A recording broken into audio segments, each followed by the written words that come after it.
Hello students, IB technical classes के अंदर आप सबका स्वागत है। आज के इस वीडियो के अंदर हम लोग बकहोल्स रिले के बारे में समझेंगे। ये बकहोल्स रिले क्या है, तो इससे पहले हम लोग ट्रांसफार्मर के प्रोटेक्शन की बात कर रहे थे, जहाँ पर हम लोग ट्रांसफार्मर का जो प्रोटेक्शन था वो हम लोग सीखा और डिफरेंट रिले हम लोग लगाए हुए थे। और ये सारा प्रोटेक्शन की जो बात किया था हमने, वो एक्सटर्नल प्रोटेक्शन, यानी बाहर में ट्रांसफार्मर के फॉल्ट हो जाता है तो उसके लिए हम लोग क्या करेंगे और कैसे बचेंगे, और वो फॉल्ट क्या क्या हो सकता है। शॉर्ट सर्किट की बात किया था हमने, ओवरलोड प्रोटेक्शन की बात किया था और अर्थ फॉल्ट प्रोटेक्शन की बात किया था। और आज की इस लेक्चर के अंदर हम लोग इंटरनल फॉल्ट प्रोटेक्शन की बात करेंगे। यदि ट्रांसफार्मर के अंदर इंटरनली फॉल्ट हो जाता है तो उसके लिए हम लोग प्रोटेक्शन का क्या व्यवस्था करते हैं, आज उसी की बात करेंगे। तो उसके यानी इंटरनल फॉल्ट ट्रांसफार्मर के अंदर हो जाएगा तो उसके लिए जो हम लोग प्रोटेक्शन का व्यवस्था किए हुए हैं तो वो क्या है, बकहोल्स रिले का यूज़ करते हैं। ये बकहोल्स रिले क्या होता है, तो ये गैस एक्चुएटेड रिले होता है, यानी गैस के आधार पर काम करता है। और किस तरह से काम करेगा वो सारी बात हम लोग समझेंगे। तो सबसे पहले ये देखिए कि ये रिले लगा कहाँ पर होता है, तो ट्रांसफार्मर का मेन टैंक हमने दिखाया है, यहाँ पर रिले दिखाया, और ये कंजर्वेटर टैंक होगा। ये सारी चीज़ आपने ट्रांसफार्मर के केस में पढ़ा होगा। ये मेन टैंक है, ये साइड में जो पाइप दिख रहा है ये आपका क्या होता है, रेडिएटर होता है, जहाँ से ऑयल सर्कुलेशन होता है और ट्रांसफार्मर का ऑयल ठंडा रहता है। तो रेडिएटर होता है, यहाँ पर मेन टैंक ऑयल पूरी तरह से भरा होता है, और यहाँ पर पाइप के माध्यम से हम क्या करते हैं, एक कंजर्वेटर टैंक, कहीं पर भी घर के पास भी जो ट्रांसफार्मर लगा होगा उसमें भी देखिएगा ऊपर में टैंक लगा हुआ होता है। तो इस टैंक को हम क्या कहते हैं, कंजर्वेटर टैंक कहते हैं। और इस टैंक का काम क्या होता है, ऑयल को फिल करके हम लोग इसके अंदर लगभग आधा या उससे थोड़ा ज़्यादा रखते हैं। तो ये सेम उसी तरह काम करता है जैसा आपका सर्ज टैंक काम करता है। ये सर्ज टैंक क्या होता है, हाइड्रो पावर प्लांट के अंदर आपने पढ़ा होगा। तो सर्ज टैंक वहाँ पर हम लोग को क्या यूज़ कर रहे थे हम लोग, तो जैसे वाटर की कमी हो जाती है तो सर्ज टैंक के अंदर जो वाटर होता है वो क्या होता है, ऊपर से नीचे आ जाता है। यदि वाटर का लेवल बढ़ने लगता है तो सर्ज टैंक के अंदर ऊपर बढ़ जाता है। यानी एक तरह से ये वाटर को स्टोरेज के लिए हम लोग रखते हैं, वो बैलेंस बना कर रखता है। तो सेम इसी तरह का काम यहाँ पर कंजर्वेटर का होता है। कंजर्वेटर के अंदर जो ऑयल आधा भरा होगा, ये क्या करता है, जब ट्रांसफार्मर के मेन टैंक के अंदर ऑयल के अंदर टेम्परेचर बहुत ज़्यादा होगा तो ऑयल एक्सपैंड करता है, और एक्सपैंड होगा तो क्या होगा, इसके ऊपर लेवल बढ़ेगा। तो यहाँ पर जगह होता है ताकि हम थोड़ा सा लेवल बढ़े तो वहाँ पर हम ऑयल वो अपना जगह फील कर सकें हम, तो उतना खाली जगह हम रखते हैं इसके अंदर। सिमिलरली यदि अगर हमका जाड़ा का दिन है और आपका ये लोड बहुत कम है तो उस समय क्या होगा, आपका जो ऑयल है ये आपका कॉम्प्रेस होगा, जिसके कारण हमको एक एडिशनल ऑयल की आवश्यकता होगी। तो वो कहाँ से मिलेगा, कंजर्वेटर से मिलेगा। तो ये तो आप पहले से भी जान रहे होंगे। तो ट्रांसफार्मर से ये रिलेटेड थोड़ी सी बात हुई, और इसी के बीच में हम क्या लगते हैं, बकहोल्स रिले रखते हैं। और ये रिले आपका क्या है, ऑयल पर बेस्ड होता है, ऑयल पर काम करता है। और ऑयल जो आपका वर्क होगा वो ऑयल आपका डिकम्पोज हो जाएगा और गैस पर काम करेगा। ये यहाँ पर हम बात करेंगे फिर से। तो ये आपका यहाँ पर कंजर्वेटर टैंक और मेन टैंक के बीच में बकहोल्स रिले लगा हुआ था। और आप समझिए डिटेल के अंदर यहाँ पर यही छोटा सा जो होता है, बहुत बड़ा नहीं होगा, यही छोटे से आपका जो बकहोल्स रिले, इसको हमने यहाँ पर बड़ा करके दिखाया आपको समझने के लिए।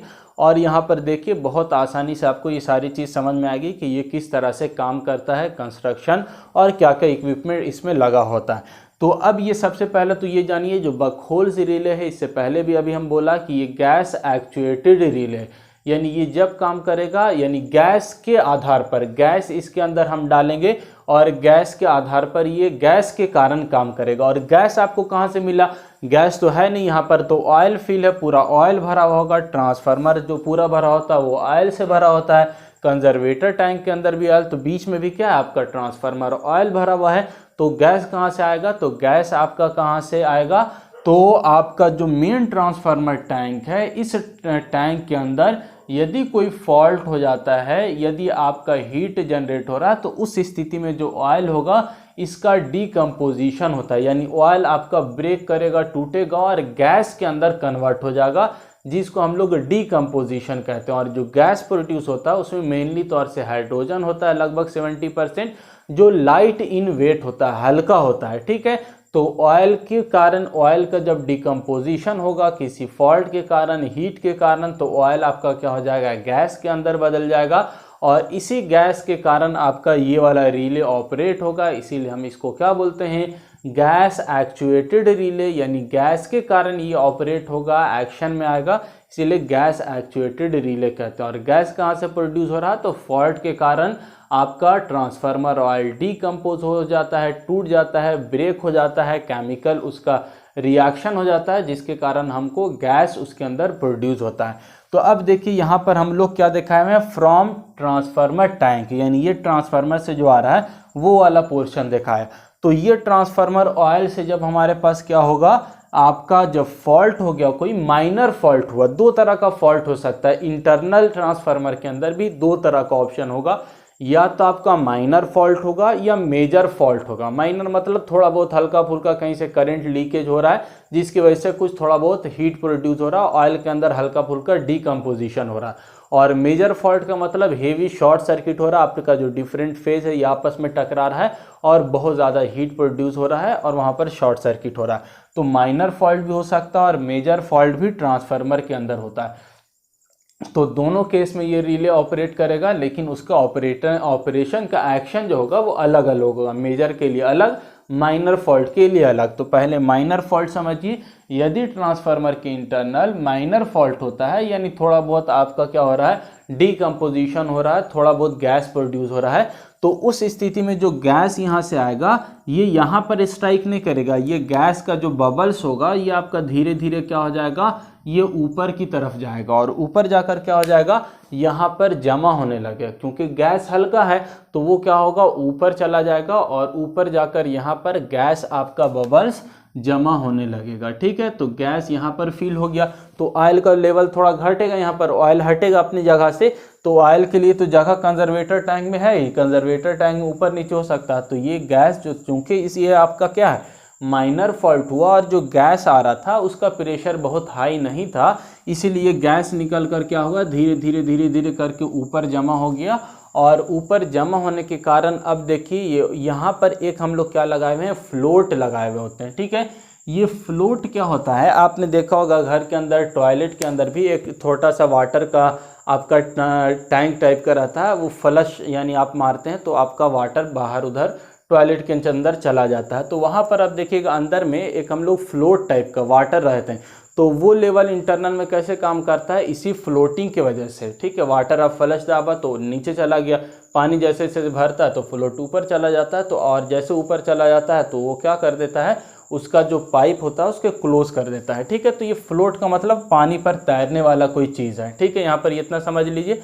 तो अब देखिए जैसे ही यहाँ पर मेरा क्या होगा, गैस आपका जमा हो रहा है, तो गैस जमा होते होते क्या करेगा, ये फ्लोट है यानी पानी में जो तैर रहा था, ये तेल है यहाँ पर, तो तेल के अंदर तैर रहा था ये, तो ये इसको क्या करेगा, धीरे धीरे धक्का मारेगा। गैस जमा हो गया तो ये अपने पोजीशन से हटेगा, क्योंकि आपका ऑयल भी क्या हो रहा है, अपने पोजीशन से हटा। तो जैसे ही ये हटेगा ये नीचे की तरफ आएगा, ये इस तरह से इस पर रखा होता है। ये जो पॉइंट आप देख रहे हैं, इस पॉइंट को हम लोग क्या कहते हैं, ये वाला पॉइंट को हिंग पॉइंट कहते हैं। हिंग पॉइंट का मतलब अपनी जगह से ये हिलेगा, फिक्स्ड नहीं है, नट बोल्ट से कसा उसा हुआ नहीं, सिर्फ रखा हुआ एक जगह पर। जैसे ही प्रेशर आप ऊपर से धक्का दीजिएगा तो नीचे आ जाएगा, नीचे से धक्का दीजिएगा तो ऊपर आ जाएगा। तो ये वाला पॉइंट जो फ्लेक्सिबल पॉइंट होता है, इसको हम लोग हिंग पॉइंट बोलते हैं। तो हिंग पॉइंट का मतलब ये यहाँ पर इस तरह से रखा हुआ है और यहाँ पर कोई आपका बॉल टाइप का चीज़ है जिसको फ्लोट कह रहे हैं, तैर रहा है ये। तो आपका जैसे यहाँ पर क्या हो रहा है, आपका गैस जमा हो रहा है, तो ऊपर से आपका प्रेशर पड़ेगा, नीचे आएगा और ये वाला अपने पोजीशन से हट जाएगा। और जैसे ये अपने पोजीशन से हटा, यहाँ पर एक स्विच लगा हुआ होता है जिसको मरकरी स्विच बोलते हैं हम लोग। ये मरकरी स्विच क्या हो जाएगा, क्लोज हो जाएगा। और जैसे क्लोज हुआ तो यहाँ से आपका सर्किट कंप्लीट इसका होगा और आपका अलार्म बजने लगेगा, यानी आपका एक तरह से अलर्ट आपको इन्फॉर्मेशन देगा, नॉइस प्रोड्यूस हो जाएगा और उससे ये पता चल जाएगा कि कोई इंटरनल फॉल्ट ट्रांसफार्मर के मेन टैंक के अंदर हो रहा है। और असल में तो यदि हमारे पास कोई माइनर फॉल्ट है, उसकी वजह से कुछ थोड़ा बहुत गैस प्रोड्यूस हो रहा है, तो ये गैस यहाँ से आएगा मेन टैंक से और धीरे धीरे होकर बकहोल्स रिले के अपर पार्ट में जमा हो जाएगा। अपर पार्ट में जैसे जमा होगा, ये फ्लोट अपनी जगह से हटेगा और जिसकी वजह से क्या होगा, आपका ये वाला स्विच क्लोज होगा और क्लोज होने की वजह से आपका अलार्म बजने लगेगा और आपको ये इन्फॉर्मेशन मिल जाएगा कि आपके ट्रांसफार्मर के अंदर कोई माइनर फॉल्ट हुआ है। ये वाला जो घुमा हुआ देख रहे हैं ये क्या है, आपका फ्लेक्सिबल वायर है, यानी अपनी जगह से हटेगा तो ये तार टूटे नहीं, इसीलिए फ्लेक्सिबल वायर लगाए हुए हैं। इंडक्टर इसको मत समझ लीजिएगा, ठीक है। तो फ्लेक्सिबल वायर होता है, ये अपनी जगह समझेगा, अपनी जगह से हट सकता है। अब ये वाला स्विच के बारे में थोड़ा सा जान लीजिए। मरकरी स्विच क्या है, थोड़ा सा इसके अंदर क्या है, स्विच ही यही है, यानी क्लोज ओपन करने का काम करता है, लेकिन थोड़ा सा इसके अंदर आपका अलग स्पेशलिटी क्या है कि ये नॉर्मल स्विच की तरह नहीं है, यानी ऑपरेट करने की आवश्यकता इसको नहीं है। ये स्विच कब ऑपरेट होगा, यदि अपने पोजीशन से कोई चीज़ हट जाता है या स्विच को आप अपनी जगह से डिस्प्लेस कर देते हैं तो ये वाला स्विच आपका ऑपरेट होगा। बहुत आसान है इसको समझना। अब देखिए इस तरह से इसका संरचना रहता है, ठीक है। इसके अंदर मरकरी आपका लिक्विड मेटल आपका मरकरी रखा होता है। तो ये मान लीजिए 2 इलेक्ट्रोड है इसके अंदर, ठीक है। 2 इलेक्ट्रोड आपका रखा हुआ है और ये दोनों क्या है आपका ये ओपन है। तो जब ओपन रहेगा तो आपका मान के चलिए यहाँ पर कुछ अलार्म लगा हुआ है तो ये आपका बजेगा नहीं, बजेगा क्योंकि यहाँ पर ओपन है। तो यहाँ पर मान के लिए एक हम लोग मरकरी का इस तरह से बॉल हम लोग बनाकर रखते हैं, मरकरी इसके अंदर रखा हुआ होता है। तो अब देखिए यहाँ पर स्विच आपका ओपन है, ये वाला मरकरी स्विच आपका ओपन, क्योंकि ये वाला जो मरकरी मेटल है ये नीचे वाले भाग में। लेकिन अब देखिए इसका पोजीशन को हम बदल देते हैं, इसको आप थोड़ा सा इस तरह से ट्विस्ट कर दीजिए, ठीक है। तो ट्विस्ट जब कीजिएगा तो मान के चलिए इस तरह से हम रखा यहाँ पर लिया। अब ये वाला आपका क्या हो गया यहाँ पर। अब देखिए इस तरह से हम ये ऊपर जाएगा तो ये वाला अब जो बॉल या मरकरी मेटल था वो नीचे था, ये आपने इसको तिरछा कर दिया हम, तो क्या हो गया ये वाला आज का घसक के यहाँ पर आ जाएगा। तो यहाँ पर जैसे ही आया अपने पोजीशन से हटा तो ये दोनों स्विच को क्या कर देगा, ये क्लोज कर देगा और यहाँ पर जो अलार्म लगा हुआ होगा वो बजने लगेगा। तो जैसे ही अपने पोजीशन से ये हटता है तो ये वाला मरकरी क्या करता है, दोनों आपके कॉन्टैक्ट को क्लोज कर देगा और आपका सर्किट कंप्लीट हो जाएगा। और सर्किट कंप्लीट होगा तो अलार्म बजने लगेगा। तो ये माइनर फॉल्ट की बात हुई जब आपका ट्रांसफार्मर के मेन टैंक के अंदर माइनर फॉल्ट होता है, तो जो गैस प्रोड्यूस होता है उसका प्रेशर बहुत हाई नहीं होता है, जिसके कारण ये धीरे धीरे ऊपर जमा होने लगता है। ऊपर जब जमा होगा तो आपका फ्लोट क्या होगा, नीचे की तरफ आएगा, नीचे आएगा तो मरकरी स्विच जो था वो वाला मरकरी स्विच ऑपरेट होगा, यानी इसका कॉन्टैक्ट क्लोज हो जाएगा आपका मरकरी की वजह से और आपका अलार्म बजने लगेगा, जिसके कारण आपको पता चल जाएगा कि आपका ट्रांसफार्मर के अंदर आपका कोई माइनर फॉल्ट हुआ है। दूसरा केस क्या होता है, मेजर फॉल्ट, यानी इस ट्रांसफार्मर के अंदर यदि हेवी फॉल्ट आपका आर वाई या वाई बी कोई भी फेज आपस में टकरा के हेवी करंट फ्लो हो रहा है और बहुत ज़्यादा हीट प्रोड्यूस हो रहा है, तो उस कंडीशन में क्या होगा, जो गैस आपका ऑयल है इसका बहुत हेवी टाइप से क्या होगा, डिकम्पोजिशन होगा, यानी बहुत बड़े अमाउंट में गैस निकलेगा और हाई प्रेशर के साथ वो गैस बाहर जाएगा, ठीक है। तो अब देखिए यदि आपका हाई प्रेशर के साथ गैस आ रहा है यानी आपका फॉल्ट मेजर हुआ, तो ये गैस धीरे धीरे जब जा रहा था तो ऊपर जा रहा था, लेकिन जब हाई प्रेशर के साथ आएगा तो ये गैस क्या कर देगा, यहाँ पर जो आपका हिंग लगा हुआ है, यहाँ पर जो कांटेक्ट है इसको क्या करेगा, ये वाला आपका जो गैस आ रहा है इस गैस के इस पर धक्का मारेगा, ठीक है। जैसे ही इस पर धक्का मारा तो ये क्या होगा, अपने पोजीशन से हट जाएगा, ठीक है। अब देख लीजिए यहाँ पर समझ लीजिए ये वाला ये पॉइंट हिंग पॉइंट है, यानी कि ये क्या होता है, अपनी जगह से हिलता है, आपका हिल सकता है। तो इस तरह से मान के चलिए यहाँ पर है, तो जैसे ये वाला क्या किया, आपका गैस यहाँ से हमने इस पर प्रेशर पड़ा तो ये अपने पोजीशन से हट जाएगा, और जैसे ही अपने पोजीशन से ये ट्विस्ट हुआ, टिल्ड हुआ, मुड़ा, तो ये क्या होगा, मरकरी स्विच जो था वो ऑपरेट हो जाएगा। मरकरी स्विच जैसे ऑपरेट होगा तो ये किसके साथ लगा हुआ है, टू द ट्रिप सर्किट, यानी ये किस सर्किट से क्लोज है, सर्किट ब्रेकर से। तो पहला वाला केस में सर्किट ब्रेकर ऑपरेट नहीं होगा क्योंकि माइनर फॉल्ट था, लेकिन सेकंड वाला केस में जब हेवी फॉल्ट हो रहा है, बहुत हाई प्रेशर के साथ गैस आ रहा है, तो ये क्या कर देगा, इसको आपका ऑपरेट करा देगा, जिसके कारण आपका जो इसके साथ क्या लगा हुआ, मरकरी स्विच के साथ आपका यहाँ पर ट्रिप सर्किट लगा हुआ है, और यानी कि trip circuit circuit breaker operate कर देगा और आपका फॉल्टी जो सेक्शन है यानी आपका ट्रांसफार्मर उसको आइसोलेट कर देगा, लोड से अलग कर देगा, ठीक है। ये आपका मरकरी स्विच है और ये कहाँ जा रहा है, टू द कंजर्वेटर टैंक।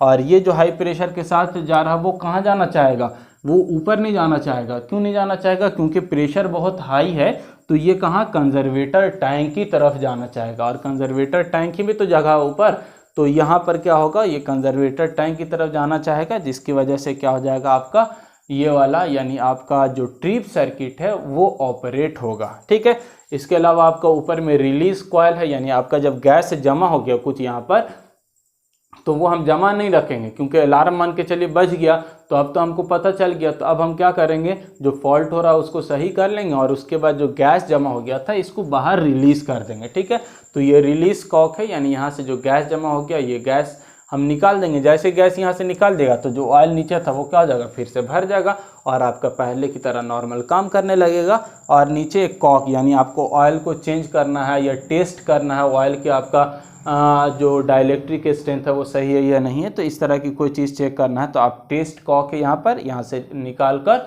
आप ऑयल को टेस्ट कर सकते हैं, यानी इसकी प्रॉपर्टी को चेक कर सकते हैं कि ऑयल के अंदर बहुत ज़्यादा इम्प्योरिटीज़ बढ़ गया है या कोई भी चीज़ आपका ऑयल की क्वालिटी को हम चेक कर सकते हैं। तो ये आपका क्या हो गया, बकहोल्स रिले आपका हो गया, यानी कि आप यहाँ पर समझा आप ऑयल के अंदर। अच्छा ये बात भी याद रखिएगा, ये जो आपका बकहोल्स रिले है ये सिर्फ किस में काम करेगा, ऑयल ट्रांसफार्मर के लिए। ऑयल के जगह पर अगर एयर ट्रांसफार्मर है, कोई छोटा देखिएगा घर के पास, यानी आपका घर में जो यूज़ करते हैं कहीं कहीं पर लोअर रेटिंग के लिए, तो वो वाले ट्रांसफार्मर एयर ट्रांसफार्मर होता है, उसमें यूज़ नहीं करेंगे हम लोग क्योंकि ऑयल इसके लिए कंपलसरी है। तो जो आपका डिस्ट्रीब्यूशन ट्रांसफार्मर यानी घर के पास जो यूज़ करते हैं, कॉलोनी के बाहर लगा होता है, उस ट्रांसफार्मर के अंदर हम लोग इस तरह का बकहोल्स रिले या हायर रेटिंग, आपकी रेटिंग की वैल्यू भी दी हुई, उस हायर रेटिंग पर हम लोग क्या करते हैं, इस बकहोल्स रिले को यूज़ करते हैं प्रोटेक्शन पर्पस के लिए। तो ये आपका दोनों तरह का फॉल्ट, चाहे माइनर हो या मेजर हो, हर तरह की इंटरनल फॉल्ट से प्रोटेक्शन प्रोवाइड करने का काम करता है। आई होप आपको ये समझ में आ गया होगा। Thank you.